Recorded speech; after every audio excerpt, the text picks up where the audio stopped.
Welcome to the Speak with People podcast, where we believe that healthy communication is the key to unlocking your leadership potential. We are the go-to resource for leaders looking to greatly improve their communication skills, whether it's one-on-one interactions, team settings, public speaking, or digital communication. By improving these skills, leaders can create stronger connections and drive positive change within their organizations. Each and every episode, we sit down with experts from various fields from around the world, just like you're grabbing a coffee with them, to dive into real practical conversations. Our goal is to help you transform your communication skills so you can lead more effectively, build stronger relationships, and make a lasting impact. So go grab your favorite drink, settle in, and let's learn together.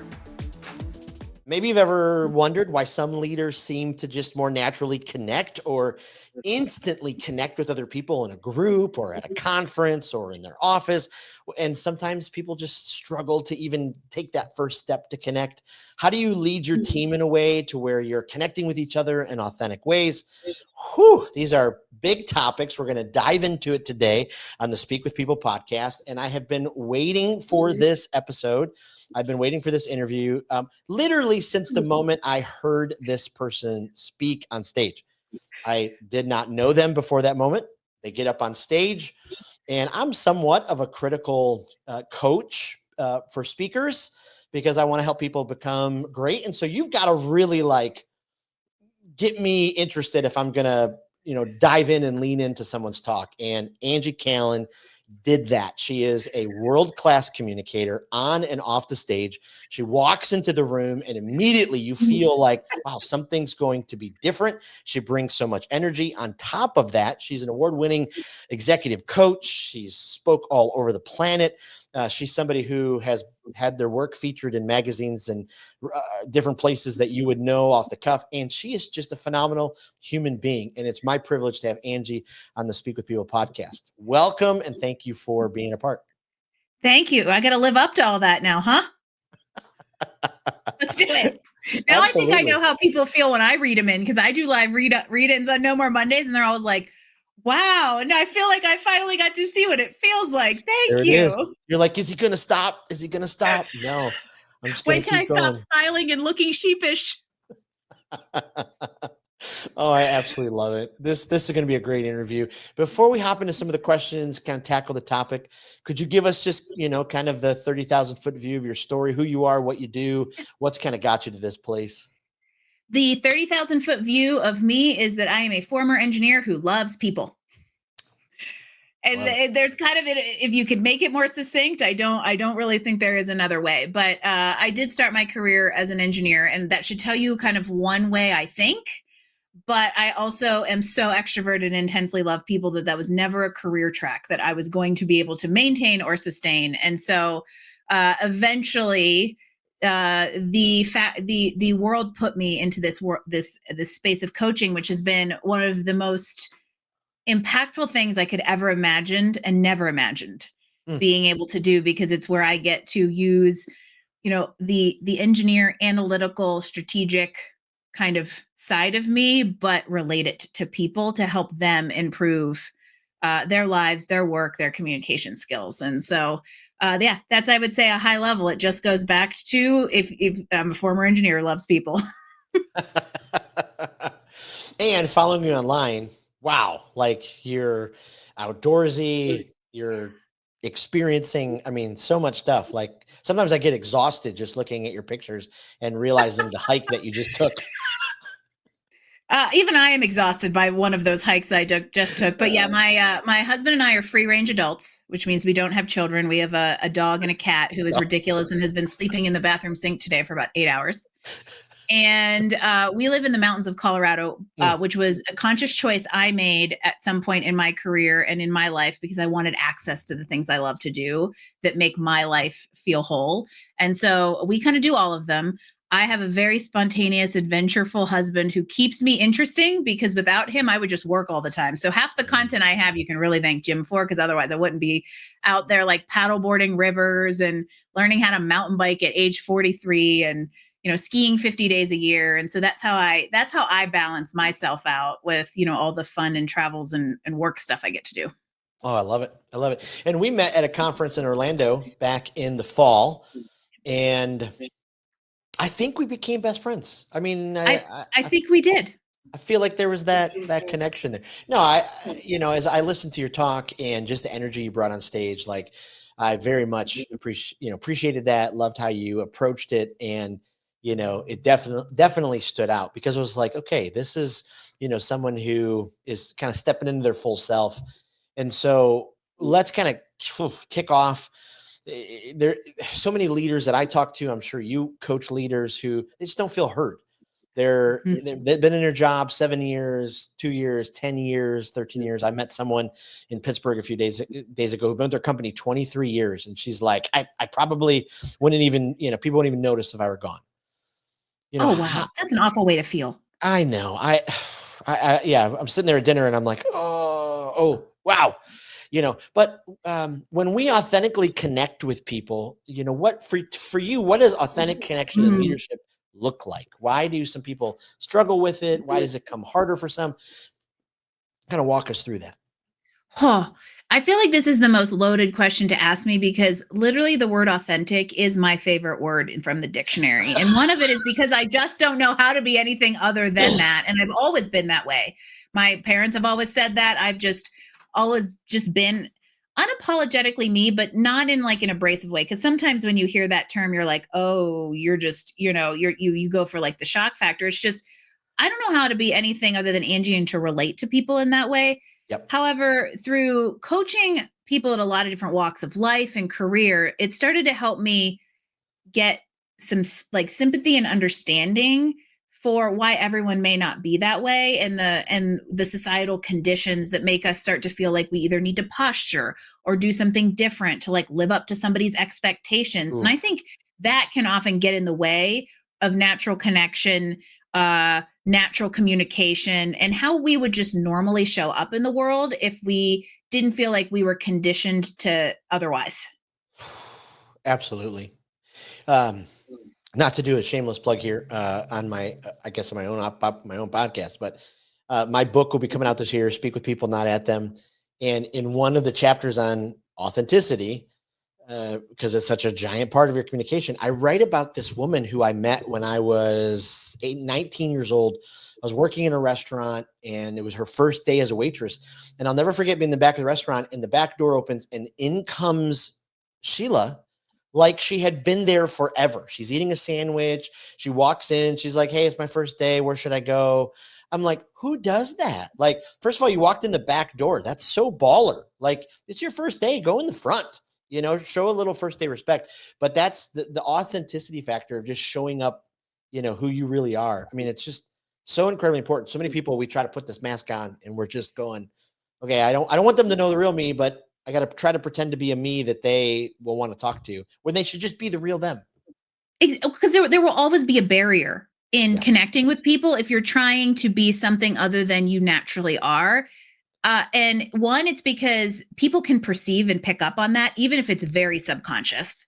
But also, it is exhausting to be someone that you are not. And one of the things I tend to recommend for leaders, especially, is to know how they authentically show up in a workplace, in their lives, in their teams, with their peers, because it's very empowering to have a little bit of like an identity tied to that, because there's almost like a freedom of saying like, oh, it's okay if I show up as a coach who puts my people first. Just because I'm C-suite doesn't mean I have to show up as a visionary. Right. Wow. Okay. So let's talk about a leader, and then let's talk about in a second the same kind of topic for their teams.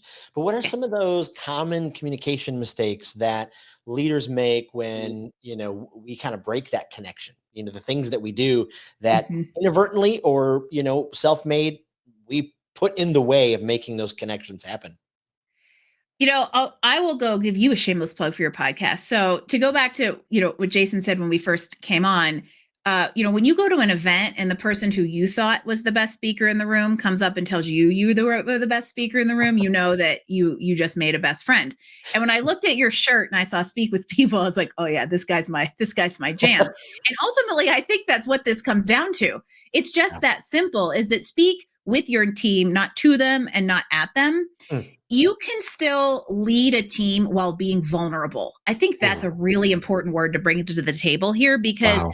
I believe leaders take this posturing, or they have this assumption that I have to be bulletproof. I can't show my cards. I can't say I don't know something. I can't say, let me go find out, or else I look weak.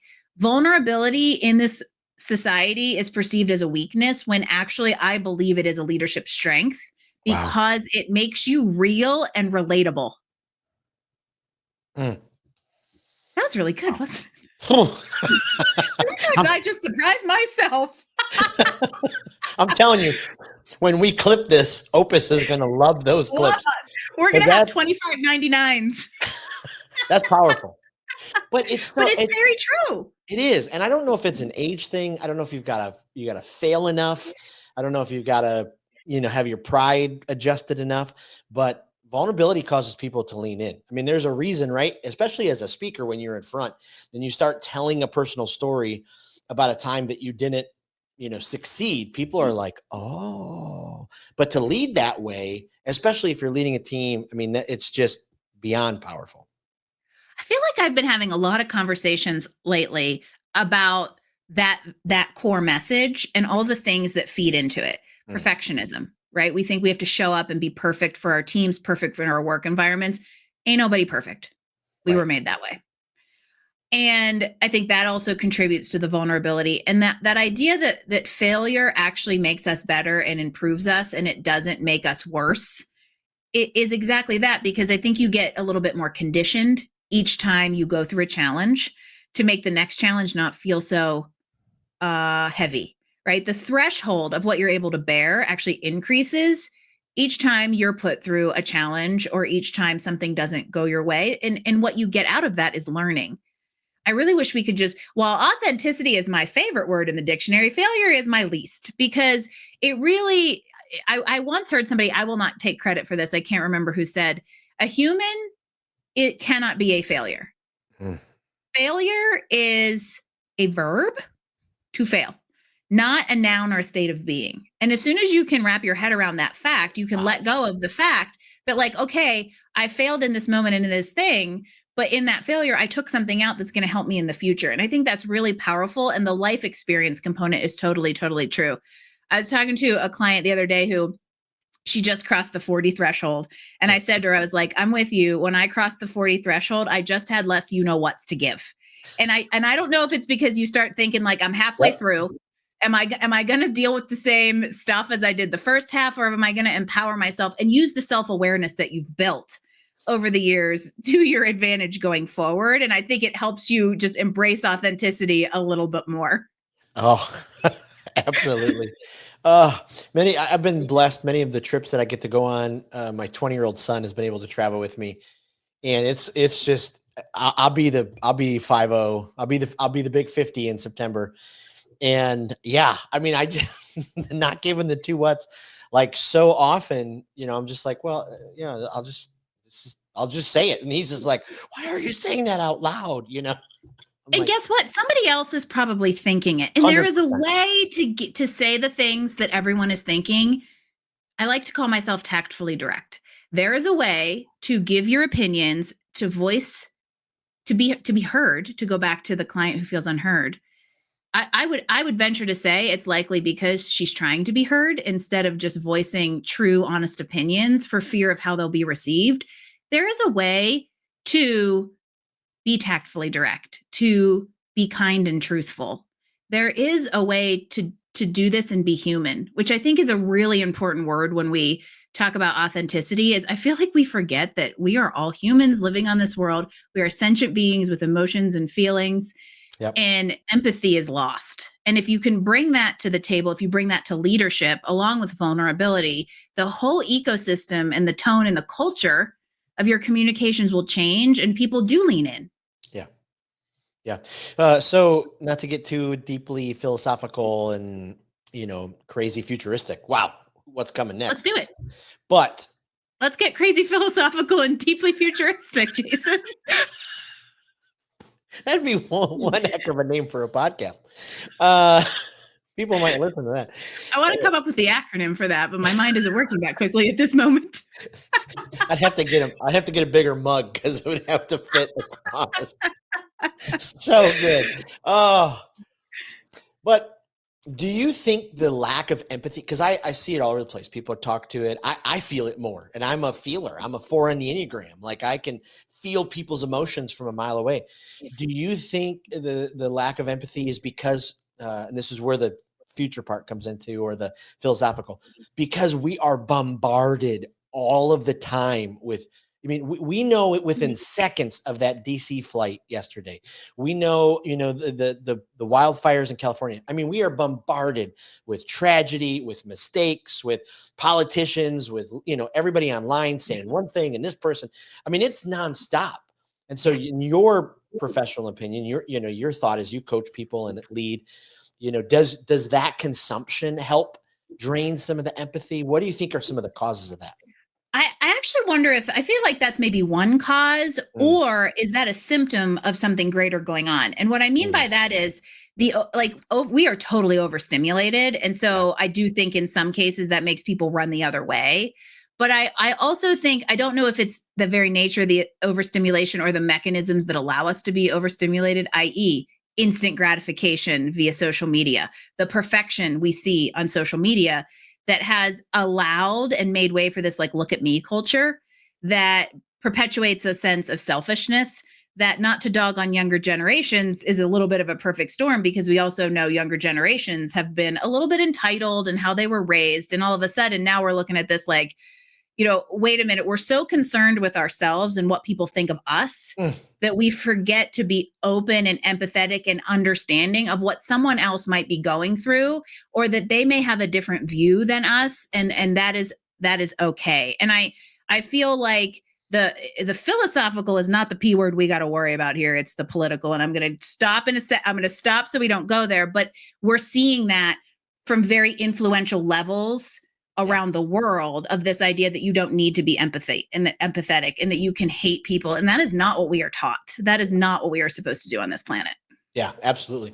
Well, the Zig Ziglars, the Dale Carnegies, all the people, the Maya Angelou's over the years, have taught us that if you actually concern yourself with your coworker success and help them succeed, with your client's success and help them succeed, in the long run, boy, you're going to succeed. But it takes a while to get to that place. There's just, sometimes it just seems some of those barriers, either because we're trying to succeed, we're trying to be, number one. What, for the leader listening, who's going to work tomorrow, who's going, okay, I hate John Smith over there.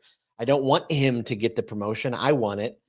Kind of talk to us a little bit about, what it would do for their communication, their connection, their authenticity, if they, instead of being so jealous of that person's promotion or trying to, prevent them from getting it, they actually cared or helped, or, those kind of things. Oh, you led right into what I was thinking. Ooh, I have a couple small thoughts. So the first is, I value collaboration over competition in every single walk of life and business. It will always make you better to work with people, speak with people, work with people, right? It will always make you better to come together than to be divided. Always. Prove me wrong in history. Prove me wrong. That's a challenge to all of you listening. And so I value that. Even in my business, I give everything away. I have a certification program giving away my core program that makes me hundreds of thousands of dollars a year, because I want other people to go impact other people with it. I value collaboration over competition. And I think if you can get your mind set to that fact, that's one step. The other piece I'll add to that is, worry about what you can control. You can't control John Smythe getting a promotion.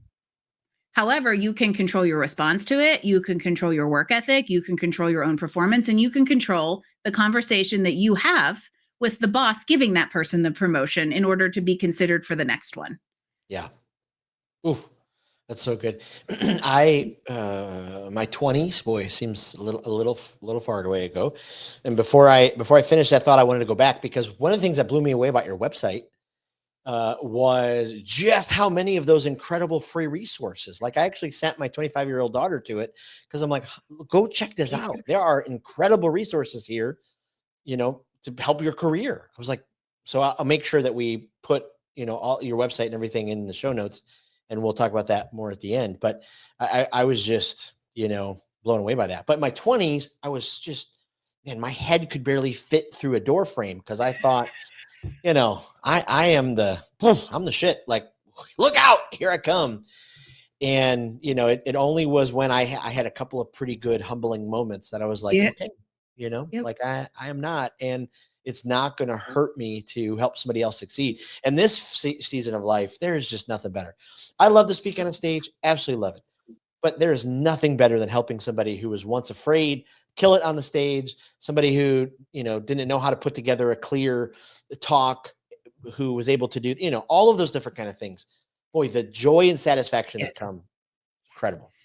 I think you and I share that just passion. And I think it's part of my purpose is to like unlock potential and help people see what's possible and remove the barriers to that, because I feel very, very fulfilled when somebody says to me like, oh my gosh, I didn't think I could do that. And I'm like, all we had to do was debunk the self-limiting belief that you had in place. And to some extent, to tie all of this together, I think one of the other things that I would say to that person who's walking in and trying to be heard or walking in worried about where they're not is, in addition to being collaborative and in addition to worrying about what you can control, I'm on a hard C kick here. I think that you have to ditch comparison. It's the devil. Oh, yeah.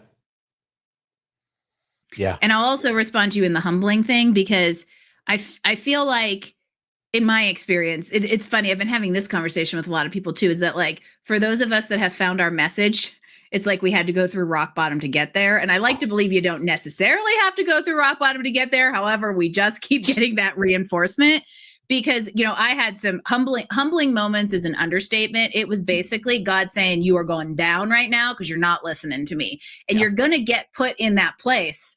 Whether you like, if you don't listen, it's going to happen one way or the other. So I encourage you to be proactive in shrinking your own head before it's popped for you. That's right.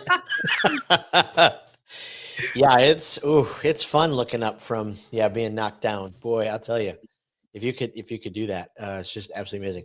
Let's talk for a second, because I love, especially knowing you now, your journey, following you online, and seeing that.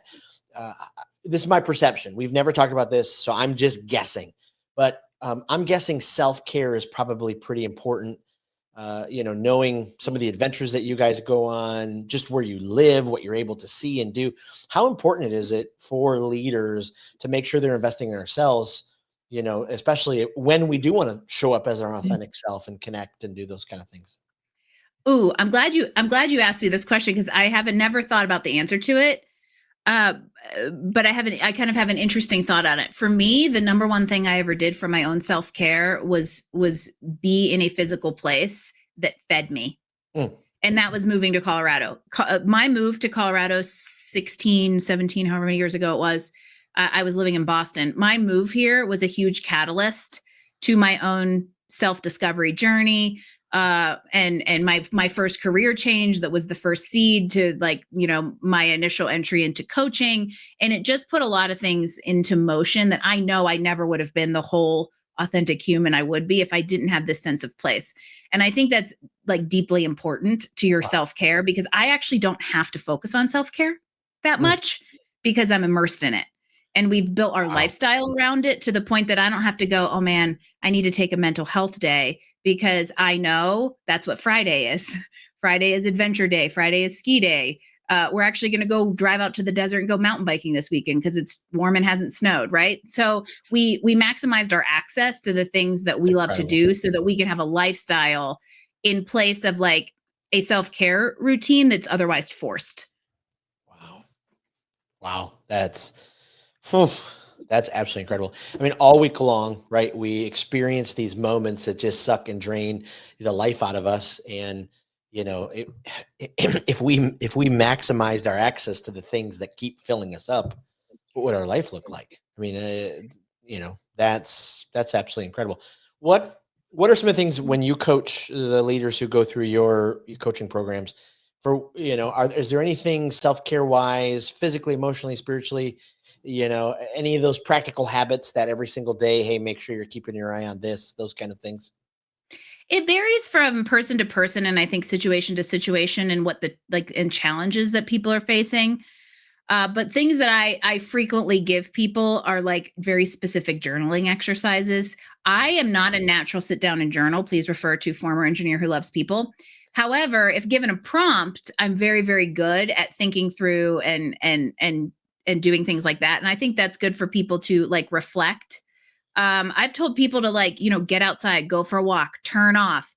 Very, very simple things that can help like reset, rewire the brain. A lot of times it's physical activity, because I think that it's very easy as an executive or leader to let that slide because we're too busy.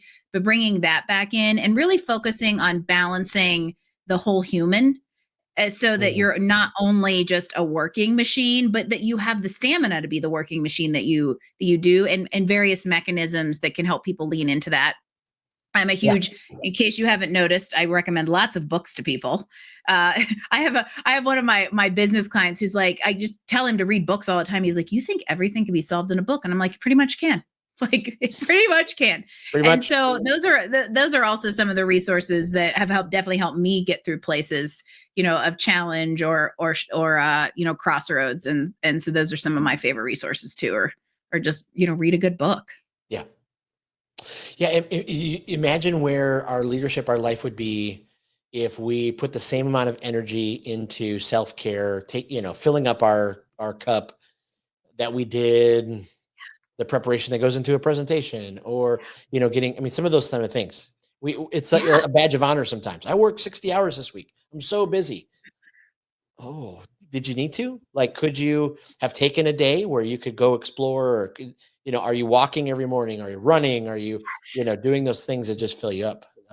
So The important. other thing I'll bring into this conversation is, even once you're in the work environment, something that comes up a lot is the word came up earlier, letting go of perfectionism and delegating. Mm, Because if for those of you who do have very high levels of, high standards, which many of us do, it can be hard to let things go. It can be hard to admit things can get done in another way. And that is a lot of energy that you are taking on that you don't need to. And so if you're able to delegate and set boundaries within your work environment, it also can bleed into and be basically a form of self-care. Oh yeah, and that's where, if you have an idea of who is on your team, who you're working with, what their skills are. I've been in a couple companies where you walk by the office doors or the cubicles, and they have their Meyer Briggs on the outside of the door, or their Working Genius, or Strength Finders, or whatever it is. Because it's like, oh, okay, I'm walking into an ENFJ. Okay, I can talk about, I can, oh, an INFJ. Oh, I should probably, just get right to it. Whatever it is. And well, that's where speak with your people. Right. And that's one of the things, I don't know why I feel like this is a really great example. When I work with a lot of people who are transitioning jobs. And Mm, when you transition into a new company as a leader or an executive, you've got 3 to 6 months of where the heck did I just land to yeah. figure out. And a big significant part of that is the personalities that you are dealing with. We create like even if the company doesn't do this for you, I will help people create a whole roadmap of, here's everyone I need to talk to, and Mm, here's the questions I need to ask. Okay, I know how this person on my team is motivated versus how that person on my team is motivated. I yep. know what this person really wants to learn and do versus these two people and what they want to learn and do. So if you actually do speak with your people and you are open and willing to say, okay, team, I would like to hear from you, it changes that entire dynamic and the way that everyone relates to you, and the way you can offload things very practically, to not feel like you have to either hoard it all or posture or act like you're something you're not, because a lot of times it is just even that energy that's zapping and creating stress. Yeah, absolutely. Let's go way back for a second. So Boston to Colorado. So do you still support Boston teams, or? I am from Pittsburgh. Do Oh, not that's right. insult me. Oh, that's right. Oh, But fun fact on that note, the first NFL game I ever went to was a Steelers game in Gillette Stadium. And yes, I did survive, mostly unscathed. wow. Now, the bigger question is, Did the GOAT, number 12, was he on the field for the New England Patriots? Please don't call him the GOAT. But yeah, it would have been was he? Yeah, because it would have been the early 2000s. However, in all fairness, I did live there when the Red Sox broke the curse. And since I grew up in a lowly Pirates fan home, I believe that I'm allowed to also be a Red Sox fan. I just stood outside of PNC Field in Pittsburgh, and I think it's one of the most gorgeous ballparks. It's one of the best ballparks in baseball. Yeah. I've never been to, I've seen it twice in the winter. I need to go. I need to get back to Pittsburgh this year. I go to Pirates games in Bradenton, Florida for spring training, which is my happy place. You talk about living in the mountains, like Florida is that for me, because I go to spring training baseball games in March, which is just the best. See, this is why we're friends. We're both baseball fans. See, there we go. I love baseball. Now, I mean, you don't grow up in a Pirates fan's home without becoming a baseball fan. You got to love the game if you're going to listen and watch every Pirates game throughout the year. Yeah, and I've told you, like, I grew up summers going to Butler outside of Pittsburgh, and my uncle was a huge Pirates fan, and so yeah, have some ties. Absolutely love it. As we kind of wrap up the conversation, oh my goodness, you've given us so much wisdom here to think about. What are, for the team members right now who are feeling a little disconnected from their teams? We talked about some great things early on. Let's kind of leave them with a couple of call to actions. I'm feeling disconnected from my team member. What are a couple of things I can do tomorrow, next week, that I can try to stroke that connection? That's probably the wrong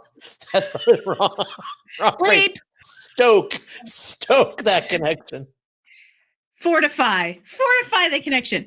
I have a couple suggestions on that front. So, one, I think it's a good idea as a leader to get back in touch with your own foundational value system. Go through a core values exercise. Fun fact, is one of the freebies Jason referred to on my website.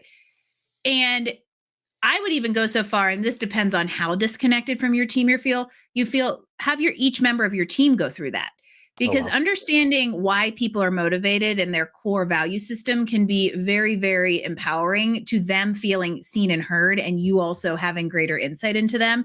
So that's a very practical exercise that you could even do to just even like reignite connection with the team that's not disconnected, because then you also know what you share, which is really, really powerful. So I think that's a great exercise.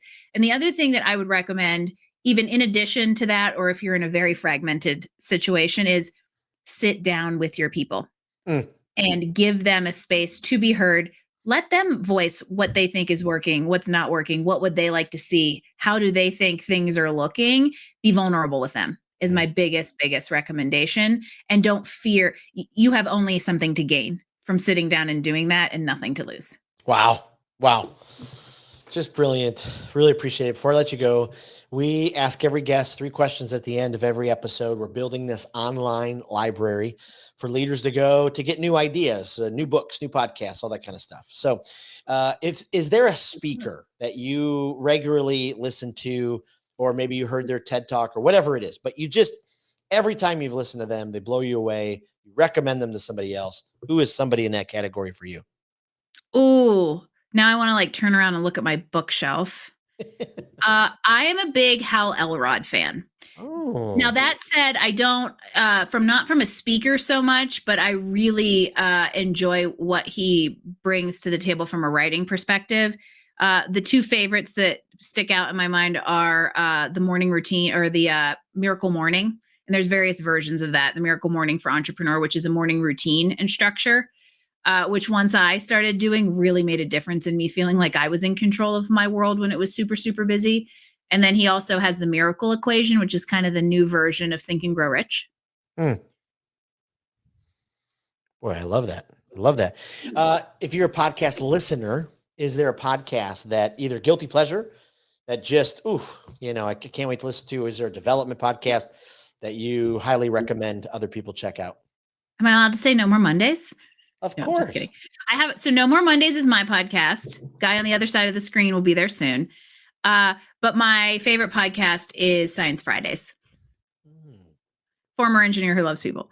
We listen to it on road trips. We listen to it on the way home from the ski hill on Friday afternoons. I love it. True story. I grew up in Detroit, so we didn't really have many options to ski. We had a little bunny hill, went once like in the 7th grade, tow rope, let go halfway through, didn't know I was supposed to stay on, knocked down like 20 people. The moment scarred me. It was the only time I went skiing. Only time. I think we need to lean into that fear and create a new experience. So I'm just gonna throw it out. Speak with People retreat in Aspen, Colorado. How's that sound? Boy, now we're talking. Now we're talking. Let the messages flow. Bring it on. Because that's where I live, and that's the proximity to wanting to do the things that we want to do.